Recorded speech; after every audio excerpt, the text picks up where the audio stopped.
update time on the old Poop Coupe.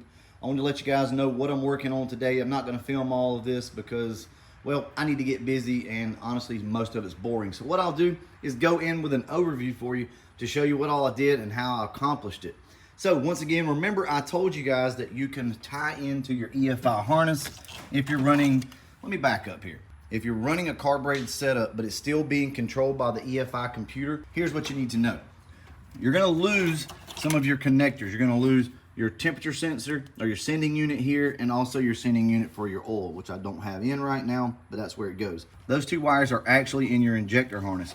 So here's how I accomplish this, just to keep from really hacking everything up. Although it looks like a hack job here, this wire is for my temperature sender. And the reason why I did it this way is because I can always just cut this back off, put these two wires back together, and I would have an extension harness. Now, there again, that's what this is an extension harness.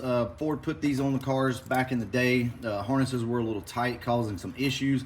So they would bring them back in and put this extension harness on. If you have one of these, you can use that. If not, you can just tap in back here to your salt shaker if you need to. But anyway, this is what I'm using. So we will clean all this up. Everything will be wire loomed up. Guys, don't judge me on this. And yes, I actually do have the correct connectors. I bought those from LMR, but for now we're just testing. Down here, you can see my two relays. Now this car is not going to be driven in the rain or really anything like that. So I put my two relays down here because it's easy to get to.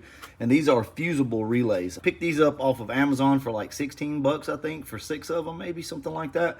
Anyway, like I said, nothing's wire loomed up, but this is how everything's ran. We've got our trigger wire that runs up here. Where is it at? Right here. This little brown wire right here will be our trigger wire, and all that stuff is hooked up at the moment and it works. So we got our fans working. Those are two 30 amp relays down there, by the way. I had to pull the steering column back out of the car because this wiring needs to go up above that. But for testing purposes, the way we were doing it, and we only had 2 bolts in here kind of holding everything down, it was easier to get everything. So now we're going to address tidying up the wiring in this car. I think I found everything that I need to run this car.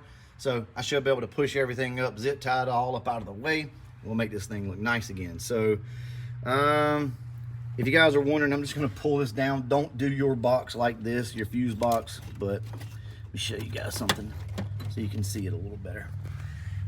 I'm running ADA circuits. Now, I know a lot of people don't like these things, and right now I just have a wire there again tapped in until we can go get another ADA circuit. But these are really good if you have a low amp, low draw situation. These are pretty good. So I prefer to use these, and it keeps you from doing stuff like this. Right here, we've all done it before. You wrap around a fuse.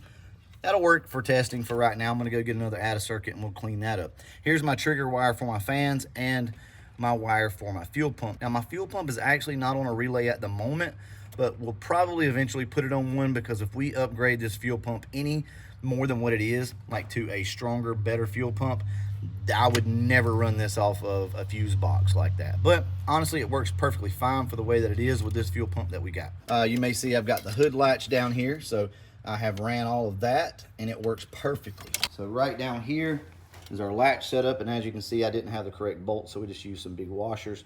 But this was actually in the car already, the latch piece. This piece right here I had to steal off of the white convertible. You guys saw that we have the cowl hood on there, at least for now. I don't know if I'm gonna leave it or not, but I did test this and it worked out fine. So I bolted it up, come over here and kind of pulled the cable, and it unlatched. Not really much else under the hood. Give you guys a quick overview of this carburetor, or I should say quick like first thoughts of this ATM carburetor. Now something I want to share with you guys is this, and I may either title this video this way or not, because this is probably the most important part of what we've got going on here. This particular carburetor is a 750. It's a race version, which basically just means it doesn't have any vacuum ports. This is too big of a carburetor for this setup. This is a bone stock engine with a cam and an intake. That's it, which you basically can consider that stock. When we installed this carburetor, it was not working correctly. And this is no knock against ATM. I did purchase this, by the way, just so you guys know. Like, I have no affiliation with them, but I know these are great carburetors. But when I got mine, it would high idle. This thing would idle like 1200 RPM, and I could not back it down anymore. So here was the fix for this high idle situation that we had going on with the Poop Coupe. So let me show you exactly what I did to remedy this problem, and maybe one of you guys are having the same problem and this will help you out too. So picture this, we put the carburetor on the car, we fire this thing up and it just idles too high. You say, okay, well, I'll just go in and adjust the throttle stop right here, right? I'll adjust that all the way down and this car should idle down. You could idle this thing all the way down. You could take the screw out if you wanted to and it would not idle down. Okay, no problem. Move over here to this side. This particular carburetor has a nice setup where you can adjust the secondary butterflies here. You adjust this back, which is basically still an idle screw. I screwed this all the way out. No change, carburetor's still idling too high. I look at Andrew, I'm like, man, did we go too big on this carburetor? Or the butterflies, these butterflies will not close perfectly flat. That's not what they're designed to do. They're only gonna close like so tight. They're not gonna seal up airtight is what I'm saying. So I'm thinking, I'm like, okay, do we have an issue of a carburetor being too big? And the amount of air that is passing by these butterflies, is it too much for this engine? In other words, this engine doesn't require that much air to idle, right? Because it's a small engine, no modifications really. So maybe the butterflies and the air that's coming by is just too much for this. Well, we thought about it, messed with it. Let me tell you what I found out. You see this linkage here? This linkage is what connects your, and I'm just gonna do this one time because I don't wanna flood the car out, but watch how this works. This linkage pulls your 4-barrel open, right? Okay, we all pretty much understand that, but here was what was going on. This linkage has a nice little bend in it. You see that little bow that it has in it?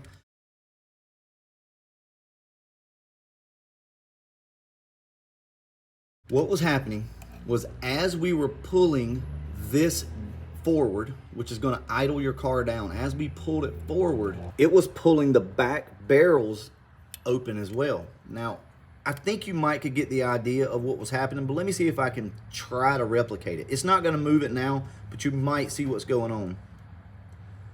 Okay, see as I barely squeeze this, I mean, there's not a lot of movement here, guys, but see that rod back there moving around? As I was idling it down, this rod was so short that it was pulling the secondaries open, causing a higher idle as I tried to lower the idle. So I don't know if that makes sense or not, right? Let me show you real quick what I did. I took this linkage off right here, okay, and I put it in the vise, and I clamped this thing down more flat. It used to have a higher point right here, so it was crimped or bent more than what it is now. So essentially, I just lengthened this. I'm not gonna sit here and tell y'all to do that because I probably just bought too big of a carburetor and that was probably my issue. I know a lot of people in the comment section is gonna say, well, yeah, man, you screwed up, you got too big of a carburetor and that's just how they work. Well, if you find yourself in that situation and you have bought too big of a carburetor and you're having an issue, I don't know. Maybe that's the case. The reason why I'm sharing this is because some of you have gotten yourself in the same situation as me with too big of a carburetor, or at least I think. This could have been a quality control issue. I don't know. I really do not know, guys. I'm just telling you how I fixed it. Let me turn this thing around and show you kind of what our interior is looking like. It's not done, but it's looking pretty good. It's all coming together. Check it out. I think that looks really good. Throw some carpet in this thing, finish up that side with the wiring, put a radio in it or whatever, block off, probably just put a block off plate in the console, bolt everything down. This console's not bolted down, but dash and everything else you see is. And I will show you this too.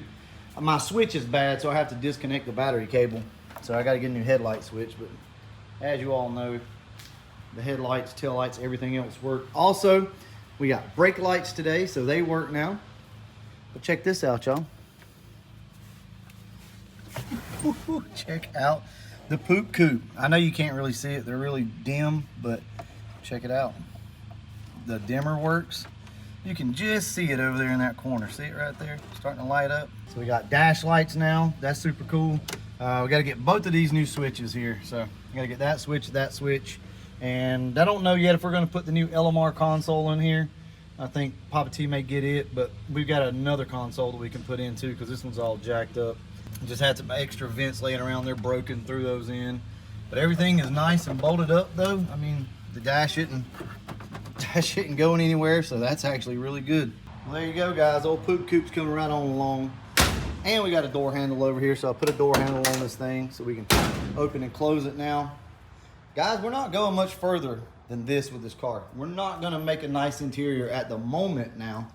Later on, we may but not right now. Actually, I do have a little bit of footage. I'll include some of the footage where I worked on the tail lights and had to video it to see if they were working or not.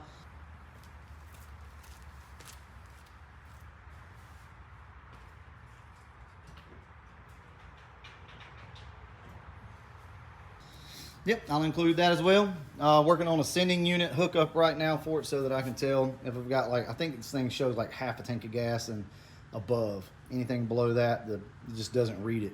But that'll be better than nothing. All right, well, knocking out the little things, guys. We got reverse lights left to do on this thing. I don't know, just a couple other little things, and that's it. All right, I'm gonna wrap this one up. And as always, thanks for watching.